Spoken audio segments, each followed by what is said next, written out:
Hello বন্ধু, শুভ সকাল। তোমরা কেমন আছো? আশা করি ভালো আছো। আমিও খুব ভালো আছি। দেখো এখানে বৃষ্টি, দেখো এই শীতের ভিতরে যদি বৃষ্টি হয় কার কিরকম লাগে বলো তো? আমার তো একদম ভালো লাগে না। তোমরা অবশ্যই কমেন্ট করে জানাবে কার কিরকম লাগছে।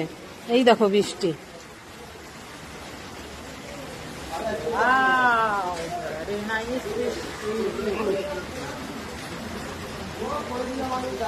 দেখেছো কিরকম বৃষ্টি আর কিরকম জল জমে গেছে রাস্তায়। মানুষের যাওয়া আসায় এত কষ্ট হয়ে যাচ্ছে। আজকে 3 দিন ধরে সমানেই বৃষ্টি, বৃষ্টি কমছে না। মানুষের এত অসুবিধা হচ্ছে বৃষ্টিতে, দেখো অবস্থা দেখো। শীতের ভিতরে বৃষ্টি হলে ভালো লাগে বলো তো? আমার তো একদম ভালো লাগে না। তোমরা সত্যি কমেন্ট করে জানাবে কার কিরকম লাগে। হ্যাঁ, এই দেখো এটা হচ্ছে আমার জানের জান, পরাণের পরাণ, আমার খাস বান্ধবী।